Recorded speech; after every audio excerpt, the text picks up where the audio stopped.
So, I want to say thank you for this chance to share about our ministry with Wycliffe Bible Translators in Cameroon. Um, and It's just good to be back at Southfield with several people that we know and recognize and other people that are new.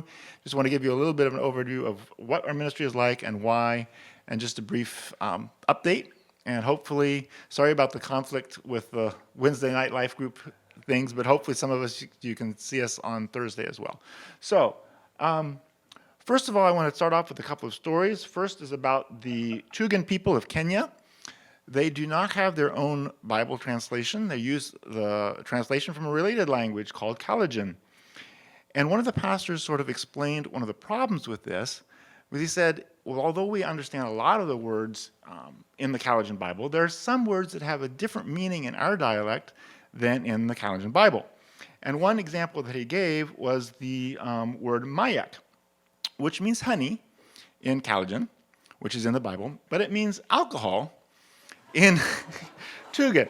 So when you talk about a land flowing with milk and honey, it sort of causes some problems. And actually, some of the young people use that as an excuse to say, well, see, we can drink because it's in the Bible.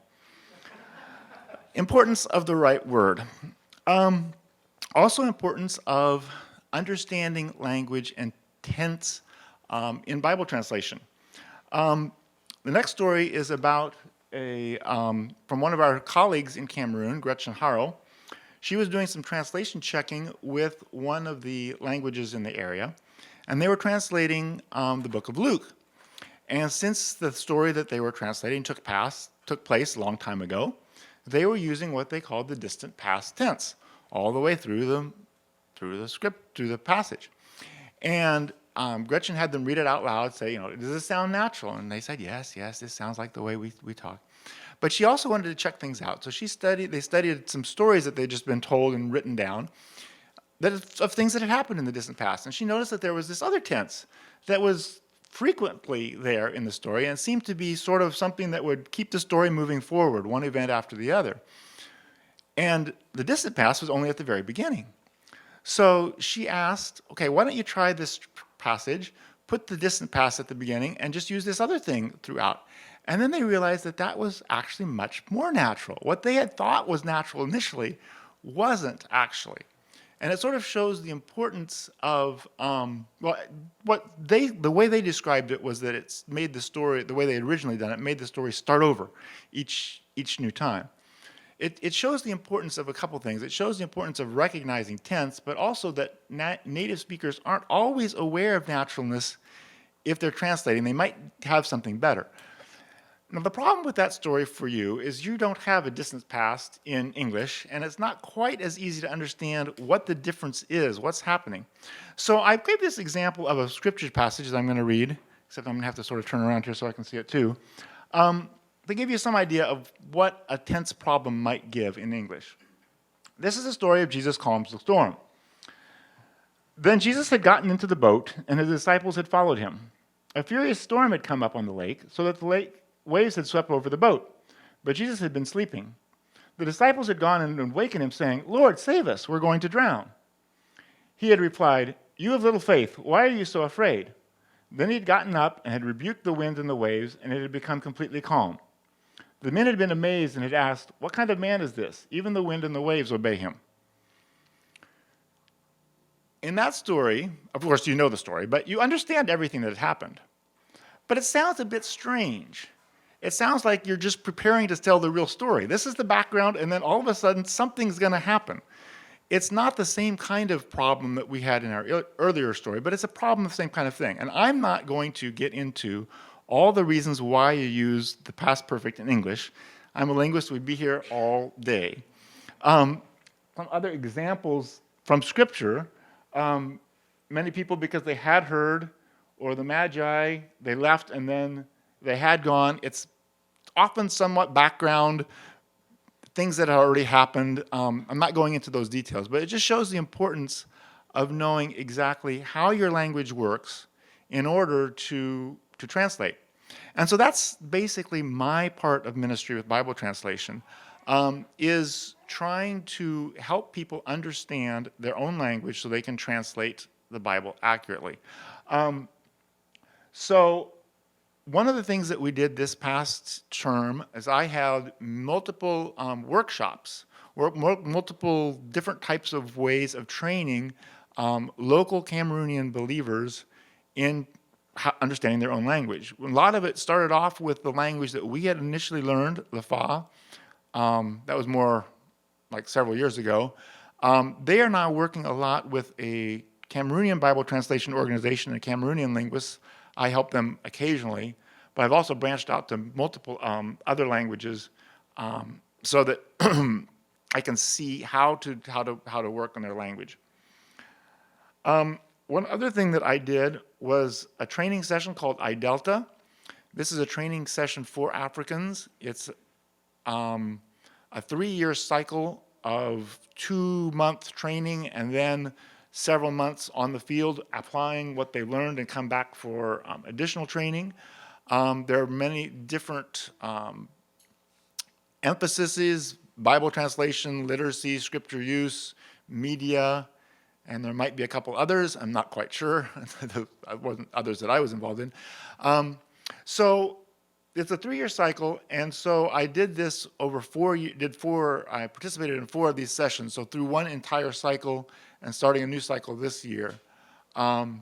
This year we did the started the cycle online, which was a bit interesting, especially in an African context. We've got people from multiple countries across Africa, and internet connections are often less than ideal.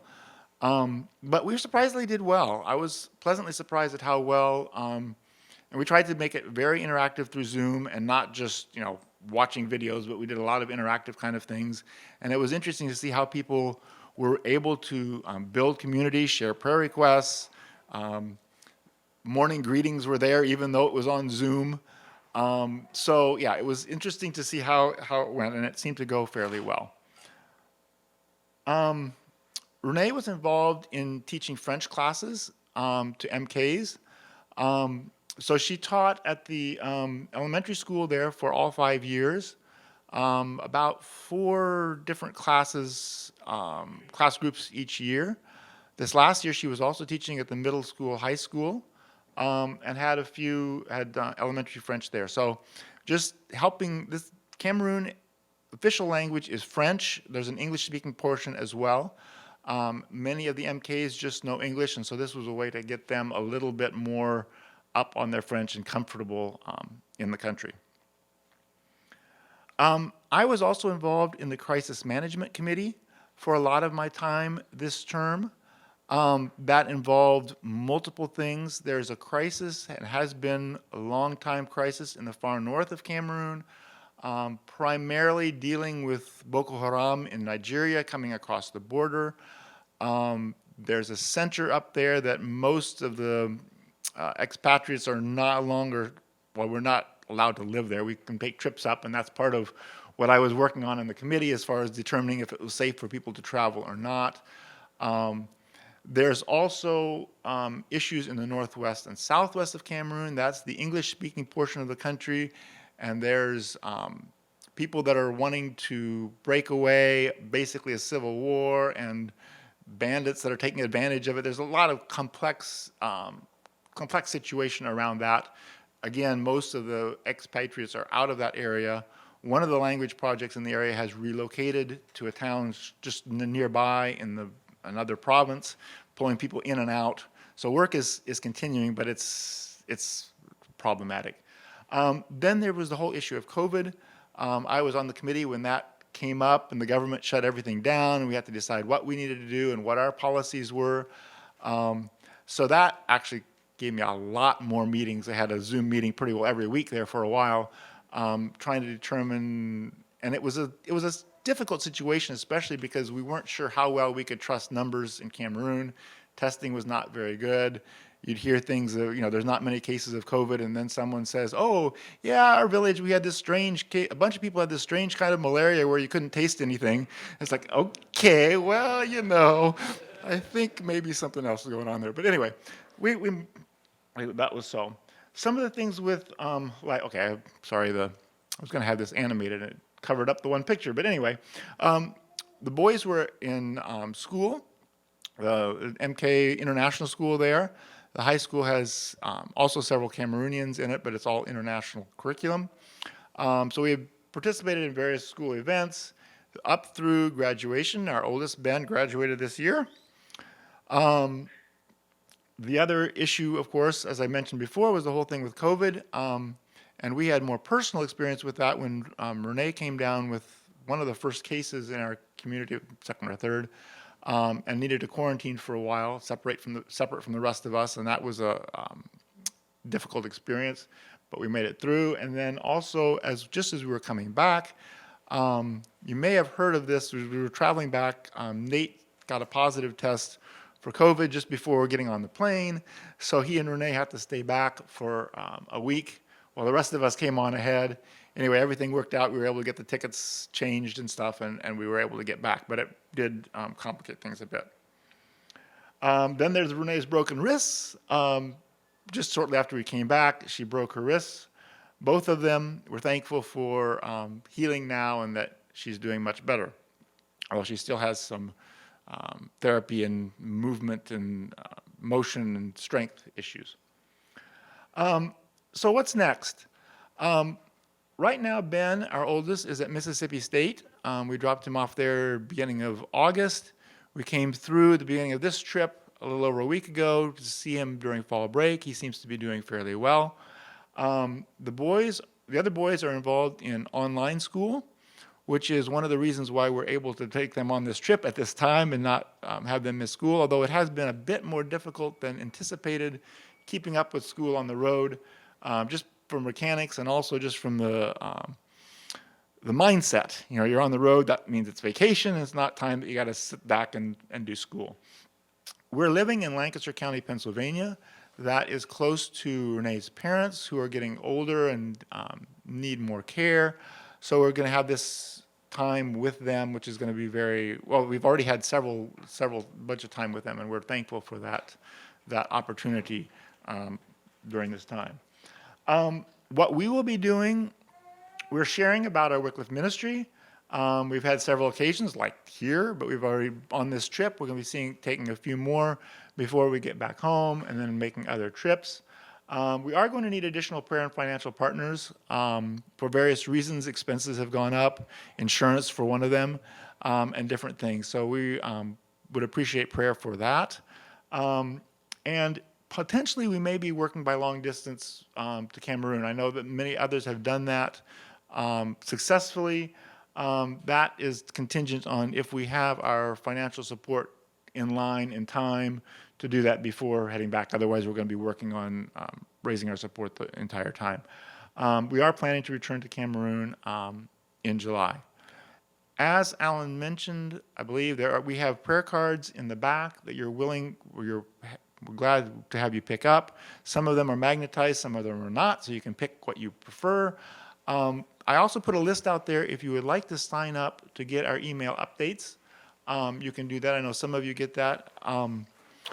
And there's also a chance there to check yes to get weekly prayer updates. We send out more detailed weekly prayer updates as well. If you take a prayer card and you're not sure about signing up, there's our email address and a link to a website where you can get that at a later time if you're interested. We do also send out paper emails to people who want it. If you want to do that, you'll have to just get us our address separately. So I just want to say thank you for your participation in our ministry and for listening to my presentation. And we just appreciate Southfield and this chance, and maybe we'll see some of you on at least the Thursday Life Group. Thank you.